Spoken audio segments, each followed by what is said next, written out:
Good evening. We would like to welcome you to tonight's debate sponsored by the University of Scranton Center for Ethics and Excellence in Public Service, which also goes by the acronym CEEPS. My name is Grace Lennox, and I'm a political science and philosophy double major here at the U, and I'm this semester's current CEEPS intern. ECTV is taping tonight's debate. This is not a live broadcast. The taped debate is also available on YouTube via links from the CEEPS website. Tonight's debate offers an opportunity for voters to learn about the candidates running for the Republican nomination for the City of Scranton's mayoral race, so that you, the voters, can make an informed choice at the polls on Tuesday, May 20th. Now it is my pleasure to introduce our candidates for this evening, Patricia Beynon and Lynn Labrosky. For more information about the candidates, please see their bios by visiting the Resources tab on the CEEPS website at www.scranton.edu/CEEPS.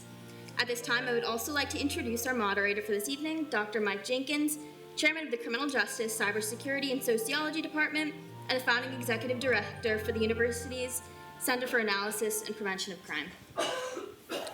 Thank you, Grace. This is how we will proceed. The candidates will have 2 minutes to answer each question, unless I specify otherwise. Any time not used to answer a question is gone. Time cannot be saved for future questions. Our timers will hold up a 30 seconds sign for the candidates to see when there are 30 seconds left in their time to answer a question. When the 2 minutes are up, our timers will hold up a sign that says stop. The candidate who is answering may complete their sentence after the stop sign is held up, but if they go on too long, I will need to interrupt. Each candidate has 3 one-minute rebuttal opportunities. If a candidate wants to respond to an answer given by their opponent, they just need to ask for a rebuttal. Any time not used during rebuttal is gone. After all questions have been asked and answered, each candidate will have 2 minutes to deliver a closing statement. Candidates drew lots to determine who would answer first for the first question. We will then rotate between the candidates as to who answers each question first. If the candidates are ready, we will now move on to our first question. Based on the earlier drawing, Ms. Labrosky will answer the first question first. Ms. Labrosky, if you are elected to serve as Scranton's mayor, what will your top policy priority be and why? So I would like to thank the University of Scranton, WVIA, Dr. Jenkins, of course the audience, and Joanna for answering all my questions prior to this debate. My top policy would be, if I became mayor, listening. So as I'm out there and I'm campaigning and I'm door knocking in a city that I grew up in my entire life, I'm hearing from constituents that they don't feel heard. And I believe that you can listen to people's concerns, but if people don't feel heard, then that creates a big gap between city government and citizens that live in Scranton. Like I said, I've lived in Scranton my entire life, and so top policy for me would be that, opening my ears, listening to concerns, resolving issues for citizens, and there's a lot. I would also open the doors to City Hall. I would gladly do that. I don't feel fearful that anyone would come in. I mean, it could happen in a grocery store if something's going to happen. It could happen in church. It could happen anywhere. So, there is violence in the country, and we have to figure out ways to curb those issues and find solutions. But at the same time, I would make City Hall what it should be, and it should be a building where everyone that lives in the city of Scranton is welcome. And by making someone feel welcome, you invite them in. You maybe give tours of City Hall. We could do that for our young people that live in the city. What would be wrong with showing them how government works, especially local government, because it starts at the bottom and then it goes all the way to the top. So I believe that the city needs leadership and someone that is actually not just hearing concerns, but again, listening to those concerns and finding solutions to the issues that are facing our citizens in Scranton. Ms. Beynon? Can you just repeat the whole question? Sorry. If you are elected to serve as Scranton's mayor, what will your top policy priority be and why? It would be transparency. I'd like to know what's actually going on in City Hall behind closed doors. I don't feel that we have enough transparency. We don't know where our tax money is going all the time. We don't know what's going on behind closed doors. I think people need to know. They need to know where their tax money is going. They need to know who they can rely on. They need to know who would be their supporter. I would be their supporter. I would be their leader. I would be someone that they can trust and rely on and I would let them know where their money is being spent, if it's being spent properly, if it's being allocated properly to the right departments. We need transparency. We also need, again, to have the doors open. There's a lot of older people that are in the area. They can't use a computer. They don't know who to go to get information they need. And if they try to go on a computer, they don't get answers all the time. They don't have the right support. We need to be able to go into City Hall and ask questions, get answers, know where everything is going. Know transparency is it's key for me. It's key. It's the transparency. Thank you. Ms. Beynon, Yes. while the City of Scranton operates under a Home Rule Charter, the PA State Legislature makes many policy decisions that directly affect Scranton residents. What policy would you ask the state legislature to enact that would benefit the city? For trans residents? I'm sorry, say it again? I'm sorry. While the City of Scranton operates under a Home Rule Charter, the PA State Legislature makes many policy decisions that directly affect Scranton residents. What policy would you ask the state legislature to enact that would benefit the city? The state legislature, I would say if there was any type of bills that can be passed that would be better for our city.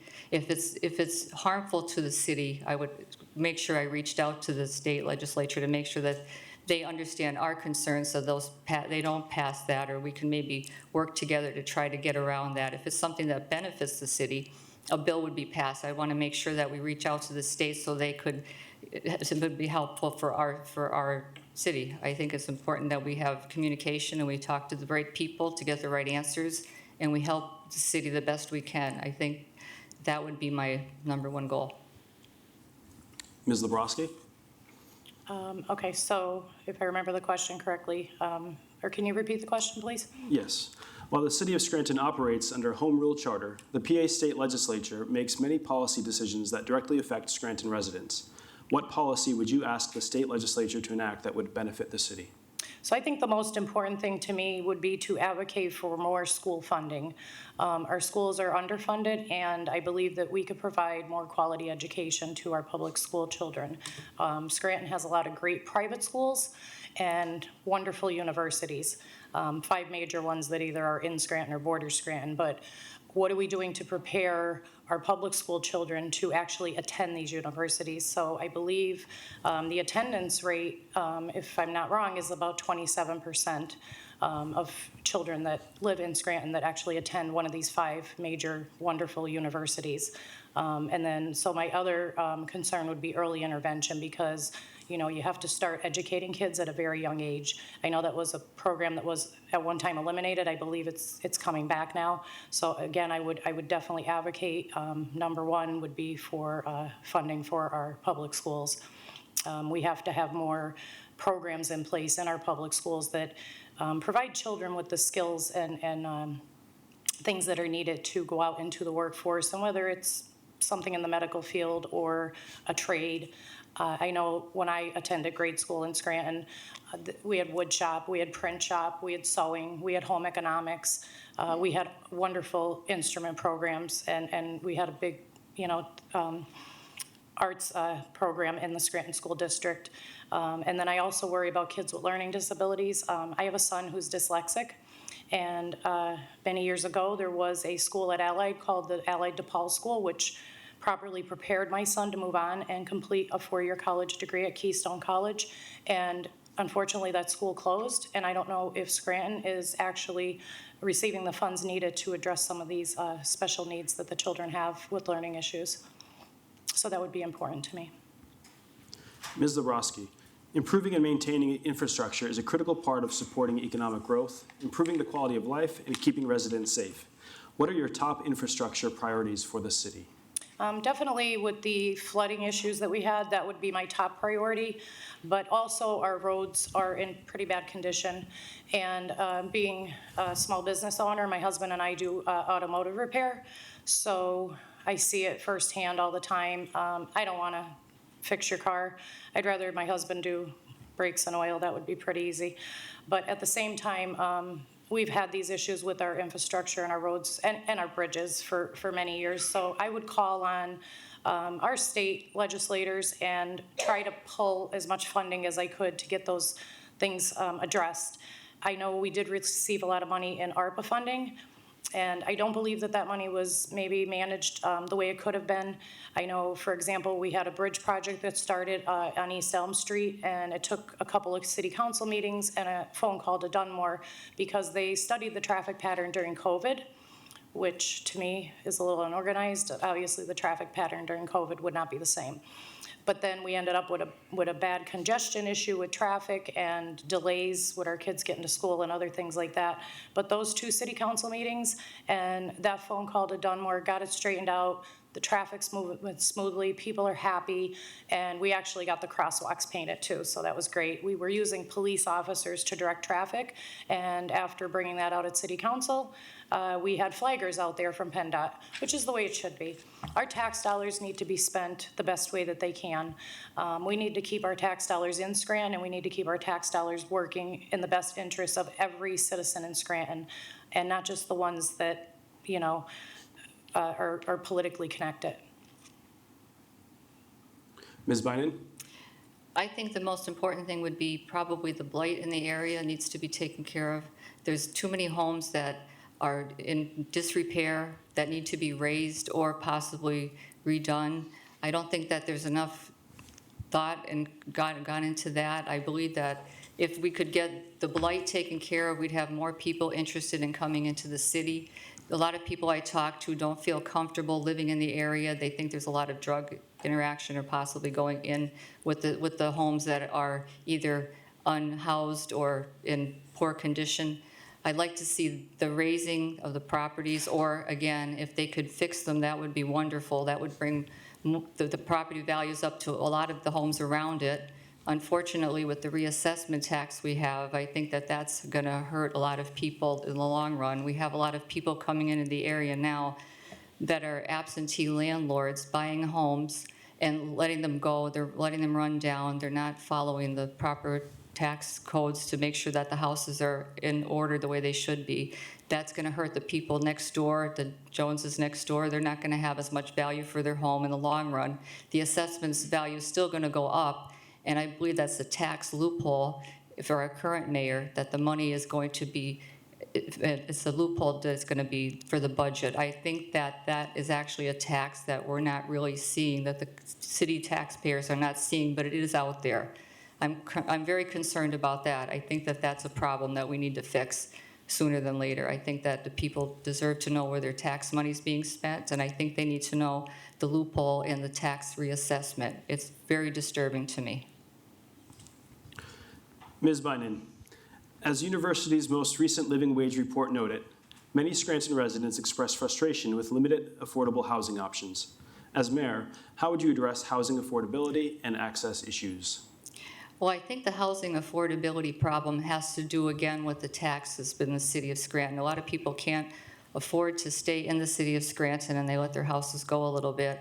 I think that the affordability problem is because people are paying so much money for everything else to try to make ends meet. They don't have enough money to stay in the city of Scranton. It's disturbing to me to see what's going on. I think that there's something that should be done. There's better ways than what we're doing now with our monies. We need to put the people first. We have to listen to them. Communication is key. We're missing that in our city. I feel strongly that people want to live in the city of Scranton. They just can't really afford it. They live in Old Forge and their local taxes, their local services taxes is lower than in other areas. I think that it's a shame what we're doing right now. I think the city needs to be restructured. Money needs to be transparent. We need to know what's going on so we can bring more people into our city. Ms. Labrosky? So I believe that we should have more affordable housing in Scranton. I know we're doing a lot of revitalization downtown, and some of those apartments are luxury. We have to consider every citizen in the city of Scranton.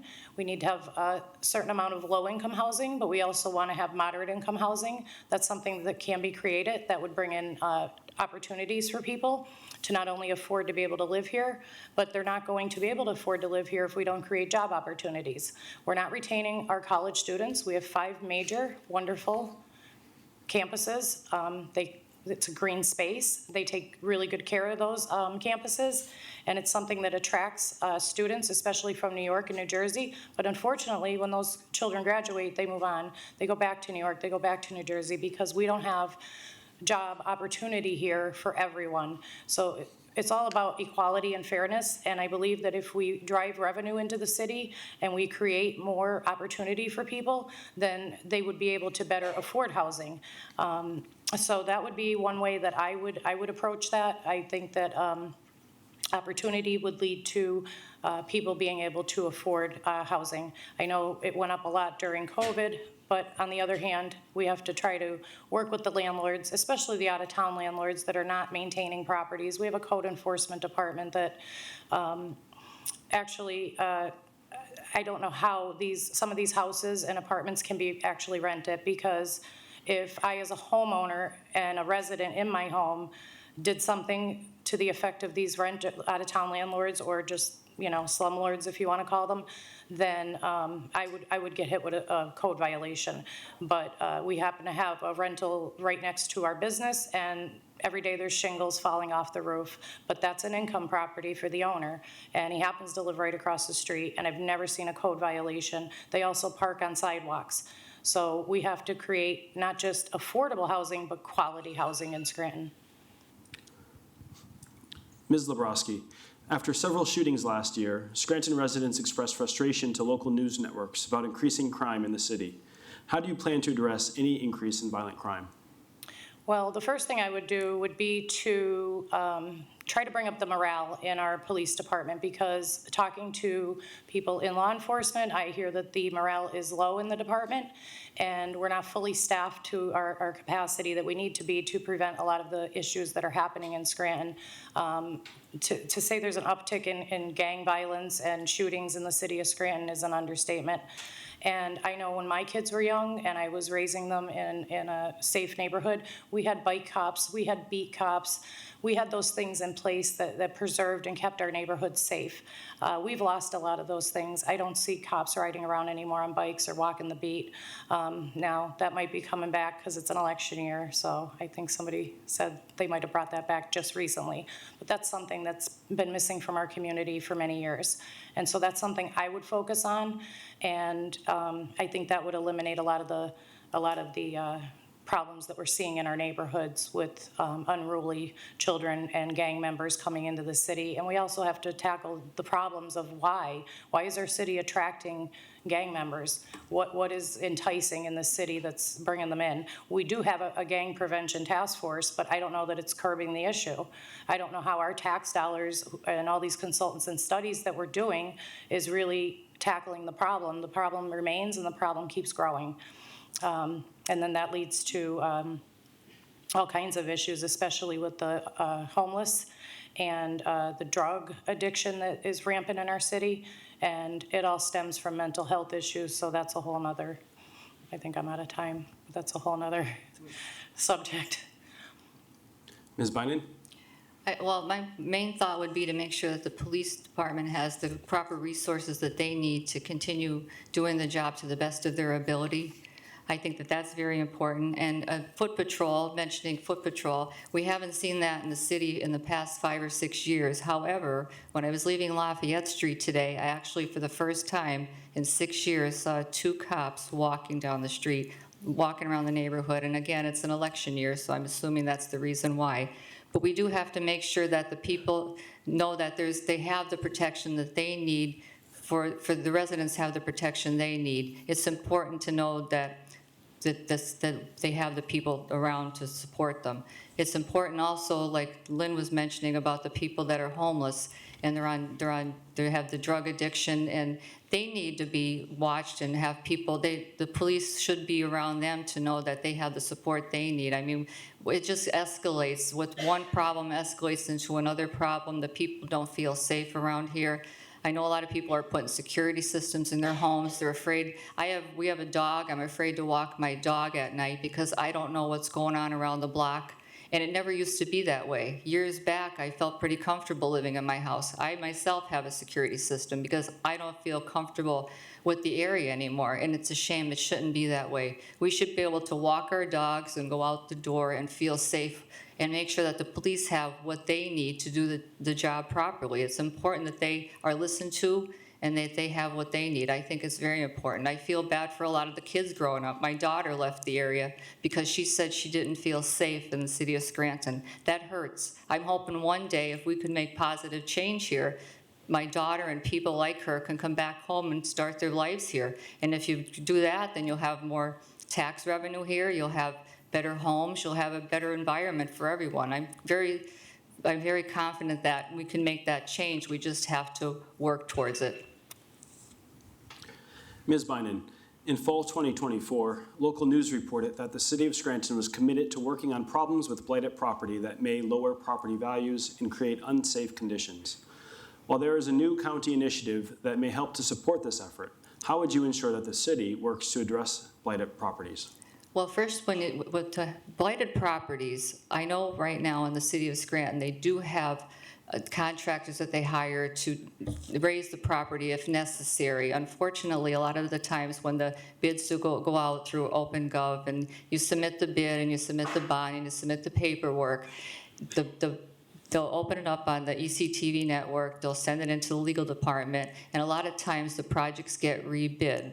And a lot of times they go to the second place or the third place higher bidder because they don't want to give it to the low bidder because they play favorites a lot. I know that firsthand because I work at a construction company. Then that will just make the tax base go up higher because then they have to rebid it again. The house is still blighted, it's still sitting there. They either need to work with the contractors and the vendors more to make sure that the houses are raised if they need to be, or if they can be fixed, they need to look at fixing them and maybe making apartment buildings out of them because there's a lot of elderly people or people that are living in apartments now that need a place to live. They can't afford the taxes to buy their own home, so unfortunately, they're renting now. And the renting is a great idea. Maybe we just need more rentals with the properties if they can fix them. If not, they need to be raised and they need to be taken down by the most lowest responsible bidder. Unfortunately, that doesn't always happen in the city of Scranton. Again, I've seen it firsthand. It's unfortunate. And the rebidding process takes a lot of money, it takes a lot of time, and then it just hurts the taxpayer in the long run. I'm very disappointed with that. Ms. Labrosky? So as far as the blight in the city, I've seen it firsthand. I'm out knocking doors. I drive around the city. I've been driving around the city for 52 years. It never looked like this. And every block pretty much has either a condemned property, a blighted property, and I think some of these properties can actually be purchased by the city and they can be options for low-income housing. Again, I'll go back to the fact that if Scranton had more opportunity and we had ways of retaining, educating our young students to be prepared for college and then also retaining college students that graduate, then people should be fighting over homes in Scranton. Scranton should be such a great city that you can't find a house because they should be, the market value should be, amazing. There are ways to tackle blight, and it's not just tearing the house down all the time. Sometimes homes are condemned for minimal reasons. Sometimes it could be the grass being too high. And then when they go in to uncondemn that house, well, now they're looking at everything. So my husband and I, we had a similar situation where we had applied for an ARPA grant for our business, and we did not qualify for that grant, even though we qualified in every way, except at the end we were told that we could not get the grant because we didn't have an occupancy permit. And there's a lot of businesses, especially older businesses, longtime businesses in Scranton that would probably, without mitigation, if they were to be inspected for occupancy, then those businesses would be closed. I don't see any reason why we can't do the same with blight and just, tackle those issues like that. Not funding a small business just because they don't have an occupancy permit doesn't make sense, because there's things in place in Scranton like grandfather laws and things like that that could have helped with that. So I would say, as far as the blight, we just have to find better ways to take these properties and if we can, even rehab them. And if we do rip them down, then maybe go ahead and build something better that we could sell or could, gain an asset from in the city. Ms. Labrosky, local businesses are pivotal to Scranton's economic success, and attracting new investment is key to long-term growth. How do you plan to collaborate with local business and attract new investment to support economic growth and job creation in our city? So I think we need to maintain our small businesses. I think our country was built on small business, and that gives a lot of people like myself and my husband an opportunity to be entrepreneurs, to be successful business owners, to be reputable business owners. But not everyone comes with the skills that they need to own a small business, so there has to be job opportunity out there. And small businesses are the backbone of the city, but we also want to bring in, we need, manufacturing jobs. My dad, for many years, over 30 years, worked at McKinney's, and it was a manufacturing plant where they made door hinges and things like that. And a lot of people in Scranton were employed there. I know we go back to coal mining days, but we got to get away from that mentality. And manufacturing is starting to come back to the country in general, so I think this would be a perfect opportunity to bring some of those jobs back to Scranton, as well as creating tech jobs and opportunities like that, so that when people do graduate from these 5 beautiful and qualified and successful colleges, that they have opportunities here in more than just 1 or 2 fields. And I believe that that is how we're going to grow our city, and that's how we're going to create revenue, and that's how we're going to attract people to come in and want to stay in Scranton and actually commit to Scranton. Ms. Beynon? Well, I think to have local businesses in the city of Scranton, we have to bring back more people that want to actually live in the city of Scranton. We don't have enough people that want to stay here. Most of them, after they do leave college, they leave the area because they just don't feel safe in the taxes, and they don't have enough opportunity. And the competitive pay wages are tough too. There's not a lot of competitive pay around here. I think that if we can bring more businesses in from other areas, more opportunities, more diverse opportunities, more different type of businesses in the area, I think we'd have a better opportunity to have more people want to stay here. And competition is also important. If we have more competition, we'll have more businesses, we'll have more, the pay raise would be higher. I think we'd have there'd be more challenges in the city of Scranton. I don't think we have enough different type of businesses here. A lot of people just keep wanting to move out. For example, Bazooka, they left. They should have stayed in here. A&A Auto, I think they just closed down a week ago. People don't want to pay the high taxes. They don't want to deal with the red tape going through the city. It's just too much. It's too much for everybody. I think it would be nice and if it was just easier that you can communicate better with people in the city hall, that you can cut through the red tape, and people would want to come in and stay in the city and want to grow here and grow their families here and just have a nice environment like it used to be years ago. We had a nice city years ago. We're losing that in the city of Scranton. It's not like it used to be. It's a shame. We need to change that. We need to build our community back, have the people come back in, have more foot traffic in Scranton. I think it's key. If we can get more foot traffic in Scranton, we can get more people that want to stay and want to be part of the community. Community and family here is amazing. When I talk to people walking, talking around the people, I hear this family is huge. They want to keep their family here. They have a strong religious background here. It's important that we start building our community back instead of letting it go. Ms. Beynon, according to the most recent census, around 10% of Scranton's residents are foreign-born. Earlier this year, President Trump issued executive orders to expand immigration enforcement and has told localities that he expects their cooperation. According to the local media, some Scranton residents are fearful of Immigration and Customs Enforcement, or ICE, raids. As mayor, how will you ensure all people residing in Scranton feel safe? Everyone should feel safe regardless of race, sex, religion. We're like a melting pot here in the city of Scranton. I think it's very important that we don't look at people for who they are, whatever their race, religion, whatever their background is. Everyone should be treated fair, and I would treat everybody fair. I think that if you're looking for a job in the city of Scranton, it shouldn't matter who you are, what your background is, what your religion is. Everyone should be treated equally. Immigration, if there's an ability for someone to work here and they're able able to, I mean, they should be afforded the opportunity. We should all look at people as who they are. We shouldn't judge them by any other means but than the person that they are. We all have a right to live, work free, and that's important. That's what the United States is all about. We should work and be free and be able to do what we want and be who we want and be educated the best way we can, and I think that's important. I don't think that they should let just anyone in if they're dangerous to the city. That would be a different situation. You don't want to have any more issues in the city of Scranton with gun violence and gangs than we already have. So we have to be concerned about that. That's a definite concern of mine. But other than that, I think people should be able to do what they want and be free to be who they are as long as they're respectful to everyone else. And if they get a job and they work hard, again, if you're dangerous, that's a different story. I wouldn't want to be, my daughter, again, she left the area because of the concerns with the gun violence and the gangs in the street. And the fentanyl was heavy and a while back on the street. I think it's important. I think it's important that we look at everybody as individuals and who they are. That's my thought on that. Ms. Labrosky? Okay, so I know from living in Scranton my entire life that Scranton's a very diverse city, and it's rich in culture.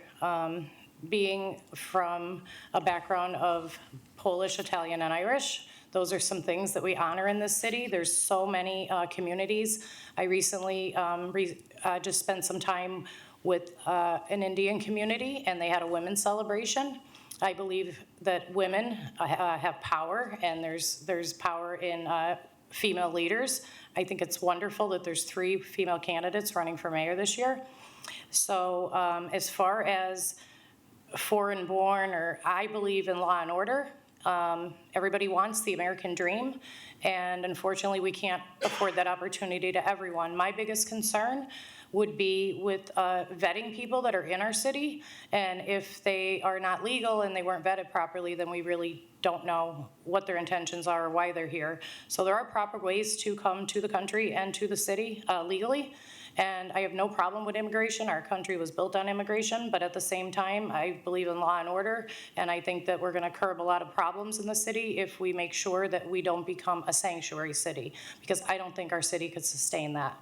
We can't even find the funds to properly educate our children, fight crime, fight drug issues, and other things like that. So I think my main concern would be the citizens of Scranton, and anybody's welcome. I think that's great. I love our Italian festivals and our St. Patrick's Day parade and all the culture and the different events that they have at NAOG. And I think it's wonderful when the community comes together.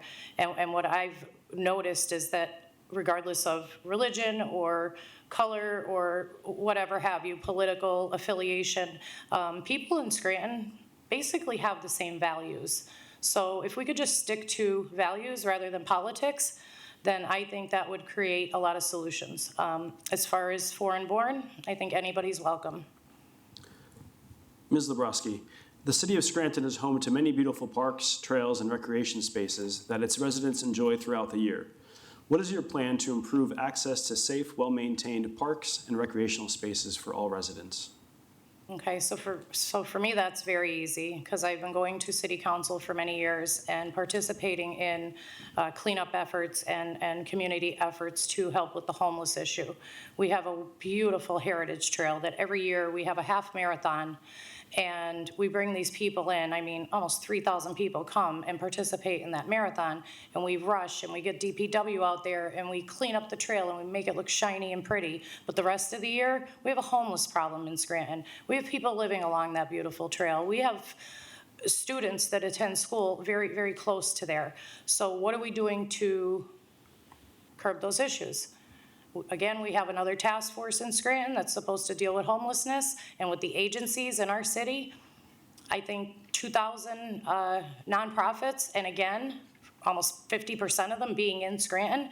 We certainly as a city have enough agencies in this city that could help and come together. That's what it's gonna take, everybody coming together and having a seat at the table and finding real solutions to these problems. But I also believe that we have to get our our citizens involved, because they have really great ideas and sometimes they're not welcome. Their opinions aren't welcome. They go and they speak 5 minutes at city council, but they're never heard. So I think a lot of our parks and green spaces are in great shape, but at the same time, I think there's so much more that we could do and collaborate and work together as a community. So, and again, with the homeless problem, I mean, that's really affecting a lot of our green spaces. I literally, on the way to city council last week, watched a guy urinating right on the road. So again, that stems back to other issues I've already touched on, and I think number one, we have enough nonprofit agencies, good agencies in this area that can tackle the root problem, which is mental health issues that leads to gang violence, crime, drugs, etc. So you always have to start at the bottom and find out where the root problem is, and then you gotta bring everyone to the table, because we have a lot of smart people in Scranton with really, really good ideas. Ms. Beynon? Okay, I think with the parks and the green space, I think that's a great idea to have the community come together and be able to have these parks out there. I do think, though, that they have to focus on other issues, such as making sure that the people in the city have what they need, that they have the taxes are low enough, that they have enough money in their pocket. I think that it's beautiful to have the city looking nice and to have the area looking beautiful, but at the same time, we can't forget about the people in the city of Scranton and their needs, which isn't always about just having green space. We need to make sure that the environment is safe, of course, but we also have to make sure that the people are heard. I'm very concerned about that, and I think that it's more important that we take care of the people around us and make sure that their voices are heard. And again, with the homelessness, that's a true statement. There's a lot of people homelessness walking. I see people on my street walking a lot of the times, and I feel bad that they need the help that they're not getting, and they're living on the side of the streets. They're living down by the beautiful developments downtown. They're living in areas that they shouldn't be down by, I think, Glecko Paint. I think we can make a lot of positive change in the city. We do need to have a nice environment. We also have to think about the people living here.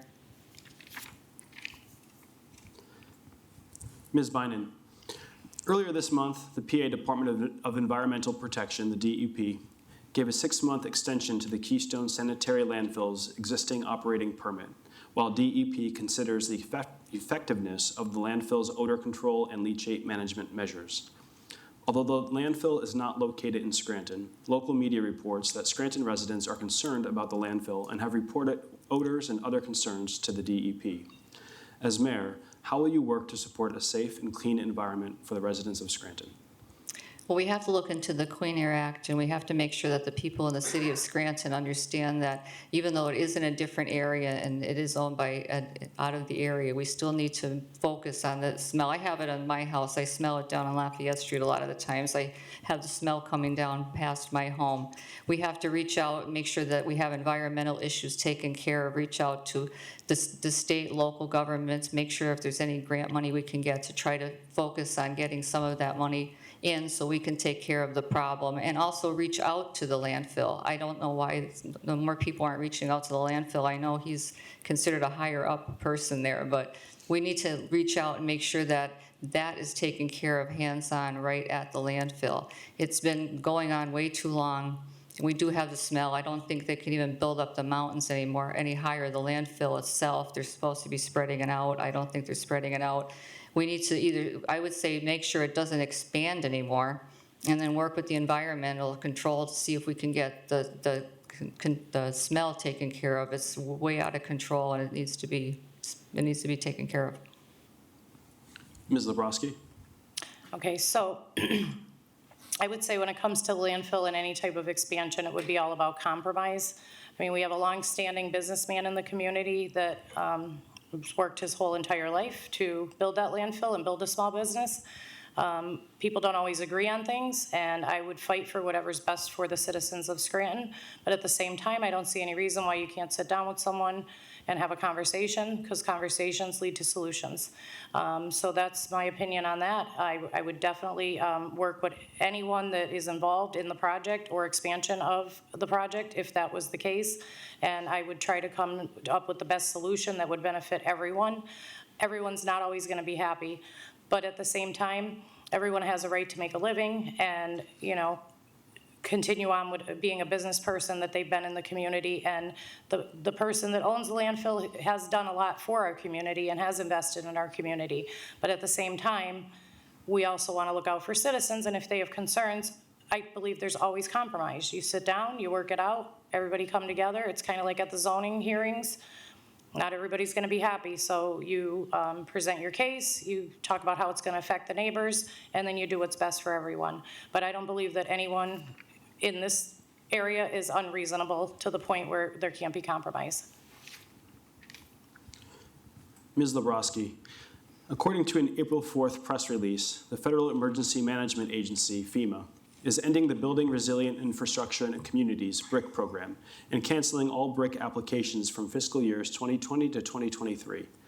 According to the Times Tribune, the City of Scranton expected to receive money from this program to aid in relief efforts for devastating flash floods in 2023. This is one of several changes at the federal level that may affect Scranton. As mayor, how do you plan to lobby or negotiate with state and federal officials to address changes in federal programs that may affect residents of Scranton?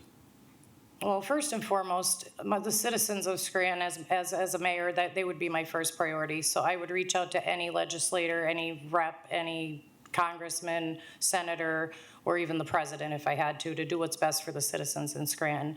But as far as counting on federal funds, I think we need to find more self-sufficient ways in Scranton to fund things that need to be done, like flood projects, and not have to count on federal funding for that. I mean, it's great if we get it, but I don't believe that we should be reliant on it because of things that could happen that come down from government and decisions that are made at the top level. So we have to find out how to self-sustain as a city at a lower level and start small and not rely so much on, as we do, our nonprofits and a lot of other things in the area. You know, even in Scranton, we have tons and tons of volunteerism that happens, but it starts again at the local level. So I would just say that counting on federal funds is not sustainable. Again, it's great if we get those funds, it's great if we get state funds, but we can't count on those. We need to find ways to solve our own problems and find solutions to those problems. Ms. Beynon? That would be my answer, pretty much the same anyway. I would say that you can't really rely on federal funds. It's good, we should still try to make sure we reach out to get as much funding as we can. It's important we don't give up on that goal of ours. We need to reach out to state, federal, make sure that anyone that can give us any type of funding is available to us, but we can't necessarily rely on that. We have to make sure that we have other avenues that we can explore to make sure that we get the monies that we need for the infrastructures. I think that's important that we make sure that we reach out to as many different people as we can, and we look for local opportunities to get the monies in-house. There's got to be ways, if we restructure the monies that we already have with the city, if we can, you know, offset it to something else, that would be important. We do have the money. We don't know where all the money is going in the city of Scranton. We do have a lot of funds, though. We need to make sure that we offset that and put it into another kitty. I don't think the money is being properly dispensed. That's an issue of mine, and I know we need to have, I would say, have an audit of the city to find out where the money is going. If we do a complete audit, we'll have a better understanding of where the money's going, and then we can probably put it towards something else, such as infrastructure, and not rely heavily on federal funding. It's not fair. It's something's going on behind closed doors. We need to find out what that is. My goal as mayor would to make sure I stay strong and go in there and do a complete audit, find out where the money's going, tell the transparency is key, let the people know where the money is and how we can change it around and get it in the area it needs to be so it can help the city grow. I don't know where it's going. I'd like to find that out. Transparency, communication is lacking in the city of Scranton. We need to bring that out for the people so they know that they have a voice, their voice is heard, and they know where their money is going. Ms. Beynon, according to Pew Research, only 22% of Americans trust the government to do what is right just about always / or most of the time. How will you ensure your administration upholds the highest ethical standard, and what specific steps will you take to promote transparency and accountability? Well, I would make sure that, again, I would say I would do an audit of the city to make sure I know where the money is going. I think that's important, that the taxpayers need to know where their money is being spent. In the last few years, they don't know where it's going.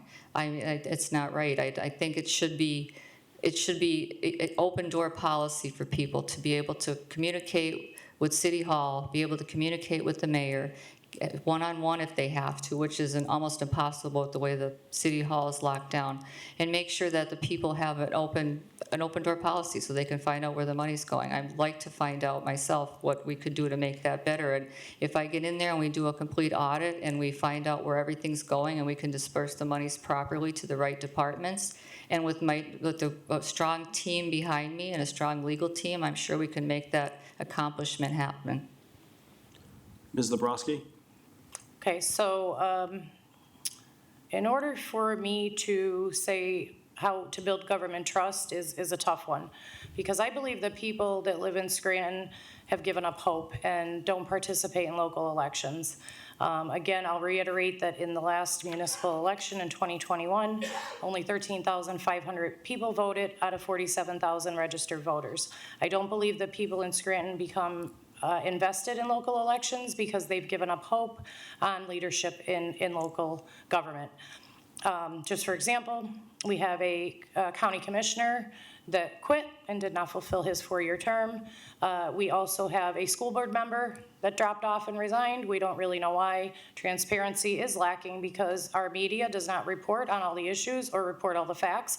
And even when they do report things, sometimes they bury the information. So transparency is absolutely fundamental in building government trust. You have to be open and honest with your constituents, and you have to build those relationships. You really need to make it a community effort and let people in the city know that they're welcome. They're welcome to have a conversation. They're welcome to have a dialogue. And that's how issues get resolved. People sit around and they don't agree and resolve things. They disagree. That's how our country was founded. Leaders disagreed, but then they found solutions. And it shouldn't really matter. I mean, Scranton is a really politically based city. It's been that way my entire life. And as a Republican, most of my friends and family are Democrat. However, I believe everyone can get along. I believe the country's changing. People's opinions of parties are changing. And I would just encourage anybody out there to get involved, participate in local elections, especially municipal. I think they're so important. Get to know your candidates. And that alone, if you get to know your candidates and you choose the right candidate for leadership, right there, that would build government trust. Ms. Labrosky, as of earlier this year, PennDOT received the go-ahead from the federal government to continue planning for a Scranton to New York City passenger train.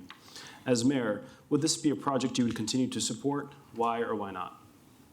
Ooh, okay, so that train's been a long time coming. I've been hearing about it since, I believe, the 80s, and I wasn't even really involved in politics at that time. But I think the train could be a wonderful asset for Scranton. I don't think Scranton is quite ready for a train when we have bigger issues. Our infrastructure is not good. Our schools are underfunded.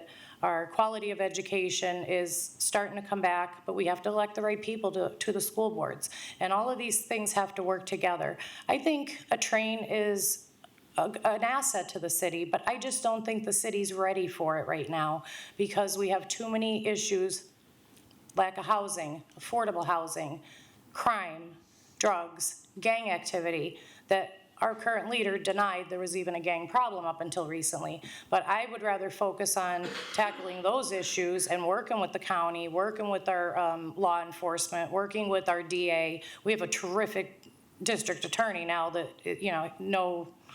no bars, you know what I mean? Just cracking down on crime, and that's what needs to happen. That's what's gonna create safe neighborhoods. But we also have to get our first responders, especially our police out there, and getting to know the people in the community, talking to the kids, and making police enforcement more friendly. Like I said, my kids had relationships with police officers, so, but the train, I mean, what's that gonna cost? On top of a 33% tax increase and a reassessment hitting us. And I know the city didn't raise city taxes this year, but they did last year, and probably next year they'll do it again. And that's inevitable. You have to raise taxes, but I think our money would be better spent on fighting the real issues in the county and the real issues in the city, and our issue is not bringing a train here. Ms. Beynon? Well, I'm not totally against a train and coming into the city of Scranton. It would give more foot traffic into the city and would probably bring more revenue, more tax revenue in here. It might even give people an opportunity to want to move into the city, hopefully, as long as we keep the taxes at a decent rate. I'm not 100% for it, but I don't think I'm not 100% against it either. I think it would be, there's advantages to it. Like I said, you definitely have more foot traffic. People would be coming into the city. However, you'd have to make sure you have more safety standards set, because we don't know who's going to be coming in and leaving the city at any given time with the train coming right into the area. I think safety would be an issue if we do decide to have the train, the Amtrak system come in. But again, I'm not totally against it. I think it's something we need to review a little bit further, make sure that we have enough information ahead of us before we just go ahead and decide we're just going to put the train there. I would just review it more and make sure that the people have enough information to see the good and the bad of having that train system come in. I mean, it's not a terrible idea if it brings money into the city and possibly new people coming into the city that want to live here. It's probably easier for people to commute, to visit family. It's not a terrible idea, but again, I think it needs to be, we need to review it a little bit more and then make sure for the safety issue of the city people in the city of Scranton, make sure that's not an issue with the people coming in and going out so often with the train. Can I do a rebuttal? Yes. Okay, so as far as the train, I'd just like to elaborate a little more. Again, the train's been being planned for many, many years, so there was plenty of planning time for the train. And things in Scranton and Lackawanna County tend to get planned and not planned properly. So there's a big problem with organization in Scranton, and I feel that bringing the train in is not a bad idea, but if we do it at this time before we, again, I just want to reiterate, curb the other issues, it could actually hurt. It could raise our, we're gonna have to provide extra security, policing. Who's paying for that? The county? Because again, we just got hit with all those tax increases, so we have to consider those things. And now I would like to invite the candidates to give their closing statements. Based on a drawing, Ms. Beynon will go first. Thank you again, everybody, for having me here tonight, and I just want to let you know that I appreciate it, the time. I would like to be considered candidate for mayor for the city of Scranton. With your vote on May 20th, I have over 34 years as an accounting executive working for Scartelli Construction, where I do everything from billing to payables to accounts receivable to year-end closing to city, state, and local papers. I do it all. I'm like an overall office manager girl, and I'm also, since 2015, I'm a licensed realtor who listens to people's concerns as far as purchasing houses in the city of Scranton. They're worried about their safety. A lot of times worried about the taxes. They don't want to live in the city of Scranton because of those issues. I hear that firsthand. I'd like to change that. I'd like people to say this is a great place to live. I want to move into the city of Scranton. My goal is to change it around so the people want to live here, they want to stay here. I feel with my accounting background, my knowledge, my leadership skills, the ability to just lead the office, and the fact that I was invited to visit Washington. I was one of 9 women chosen in the state of Pennsylvania as a leader in the leadership department with a construction background to go visit. I was very proud of that, and that I don't take that lightly. I think I have enough experience, knowledge, and leadership skills and the ability to move this city of Scranton forward, and I know that together, with everyone's help, we will be better. We will do better. The city of Scranton will grow and prosper again, and I will find out where the money's going, and I'll make sure that the city of Scranton taxpayers are confident, secure, and feel good with the area that they're living in, and they feel safe again. I'm very worried about safety, and I want the people to come back in. I want children to come back in. I don't want them to leave the area. I want them to make sure that they know that they're safe here, and they have a chance to stay here and thrive. Thank you. Ms. Labrosky? Okay, so my name is Lynn Labrosky. I am running for mayor of Scranton because this is my city. This is my home. This is the city that I grew up in.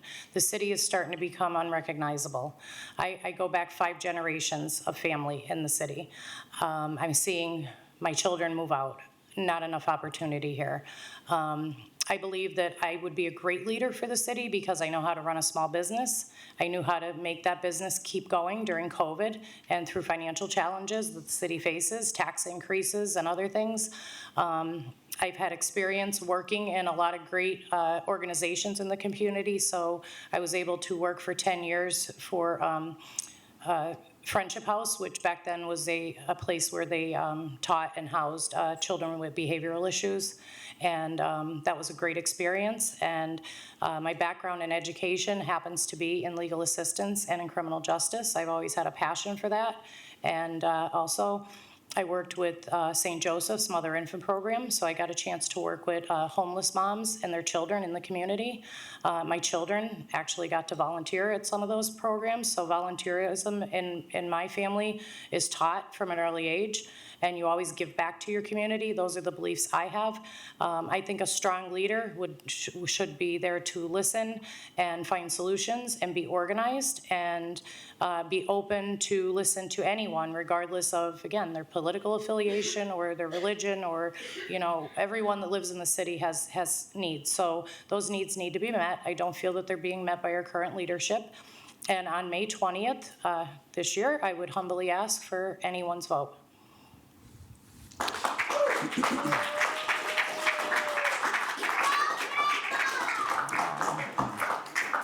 We thank the candidates for giving of their time to engage with voters. A few reminders. The last day to register to vote in the May 20th primary is May 5th. The last day to apply for mail-in ballot is May 13th. The deadline to return your voted absentee or mail-in ballot is 8 p.m. on May 20th. Voting in person at your assigned polling place occurs on May 20th between 7 a.m. and 8 p.m. Thank you for watching the program from the University of Scranton's Center for Ethics and Excellence in Public Service. Have a good evening. Thank you.